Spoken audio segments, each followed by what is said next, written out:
Hi, welcome to Unit 1 of Accounting 161. My name is Stan, and we're going to go through the accounting cycle today. I have divided Unit 1 into 3 sections here. This video lesson will be a very quick introduction to just some very basic concepts of accounting, and then I'm going to bring forward a topic on the chart of accounts, and then we're going to look at the accounting equation and transaction analysis. I'd like to get started just by taking a look at what exactly is financial accounting. There's actually 3 components to financial accounting. Yes, it's an information system. It measures financial activities and it transforms those activities into reports, and it communicates the results of those reports to the organization stakeholders. And that brings to me the first question: who are an organization's stakeholders?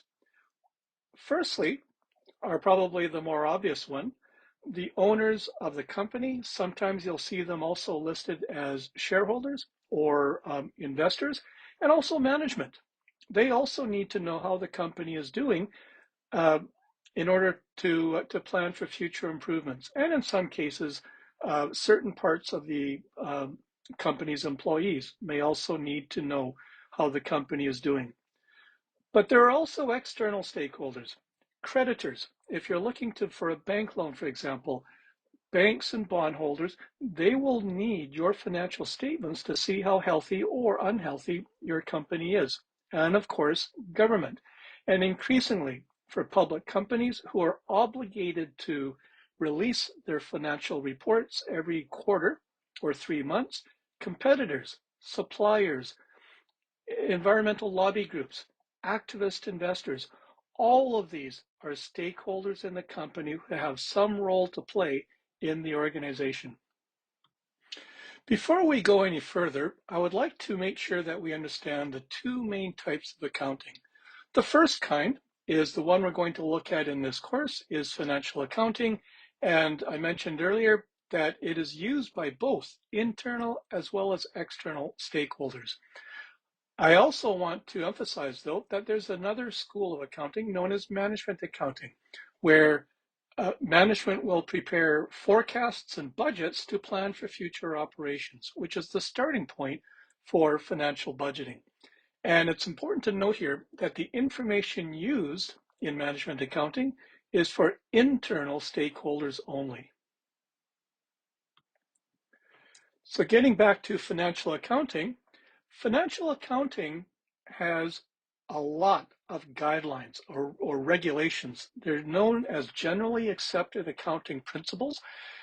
Today, the 2 main bodies of regulation are known as International Financial Reporting Standards and also Accounting Standards for Private Enterprises. And so right around the world, if you're doing financial accounting, you need to have a knowledge of generally accepted accounting principles. I just want to contrast that quickly. In management accounting, they don't have any guidelines and regulations, but accountants do use some fundamental concepts and methods, which you will look at in a subsequent accounting course, that will enable them to do their work. Before we go any further, I just want to introduce the 3 different forms of business. Number 1 is the sole proprietor. One owner. A lot of entrepreneurs are set up as sole proprietors. They're private organizations and it's not incorporated. And that's very important. I'm going to get to that in 1 minute. The second type of organization is known as a partnership, where there are 2 or more individuals that work together. A lot of accounting firms, for example, or consulting firms, they work as partnerships. They're still private organizations. And then the third type of organization is the corporation. It's incorporated for CRA purposes. I should clarify that CRA means the Canada Revenue Agency. So it's incorporated in the eyes of the Canada Revenue Agency. It's known as a public corporation, and there are many shareholders or owners of the corporation. There's a lot of different characteristics of proprietors, partnerships, and corporations. We're going to spend most of our time looking at either a proprietorship or a corporation. And to me, the biggest distinction between a proprietorship and a corporation is the owner's liability.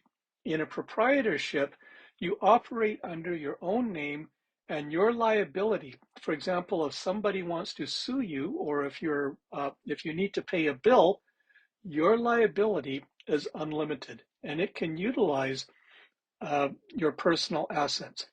For a corporation, your liability is limited. It is limited to the investment that you have made in the corporation. And that is a really important distinction between the two. The other big difference is the work to set up your business. As a sole proprietor, it's very simple. You register uh, your name and you're in business. Whereas with a corporation, there's a lot of filings that you have to do, and it's very onerous from a administrative perspective. Now I'd like to take a look at some really basic financial concepts, and I mean basic in this case here. The first accounting concept is known as the economic entity. And I've said here that activities of a unit or organization in society are kept separate and distinct from other entities and the owner. What's the meaning of this?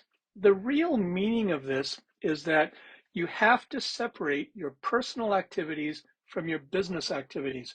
This is the main reason why tax authorities look at businesses, is to make sure that you have kept all of your personal activities out of your business activities. And of course, you are taxed differently between your personal and your business activities as well. The other concept is known as the going concern assumption. It assumes that all organizations are operating as if they were going to continue operating in the foreseeable future. And so um, I've said here, financial records, they're not valid if you're planning to end your business at any time soon. The third fundamental concept is known as the monetary unit. We will only include transactions that can be expressed as an amount of money. And so that's the key to financial accounting here. And so transaction or activities like the hiring of staff or the signing of a contract, they are not financial transactions. And therefore, those types of activities will not be entered into the company's accounting records. And finally, a couple of concepts that are a little bit less clear. The first one is known as the recognition principle. The accounting regulations say that we should recognize revenue when it is earned, not when payment is received. And that is a characteristic of accrual-based accounting. And I'm going to explain accrual versus cash-based accounting a little bit later. But the real question in accounting is, at which point do you earn revenue?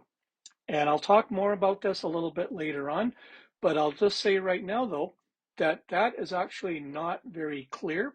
And a lot of businesses, they take different perspectives on when they will recognize revenue. The other concept, which is also not very clear, is the measurement principle. How much do you recognize for the value of your assets? There's two ways to measure the value of your assets. Number one is the historical cost, what you paid for it. Nice and simple. And so from an accounting perspective, it is considered reliable. We can verify it because we have receipts for whatever we paid for it, but it's not necessarily relevant to what that asset is really worth. And so another approach to measuring the value is called fair value. The asset is what the asset is worth on the open market. It is considered to be more relevant, but it is definitely less reliable and verifiable. And so I will note right now that with IFRS, there is a greater emphasis on fair value. We call it fair value accounting. And we have to recognize the risks, that it is a more relevant cost or a more relevant value to an asset, but it is less reliable and less verifiable. And so once again, a lot of differences in the way we measure the value of goods. So now we have a very high level understanding of what financial accounting is. Next, I'd like to get into what I consider to be the most fundamental part of an accounting system, that being the chart of accounts. We will see you soon.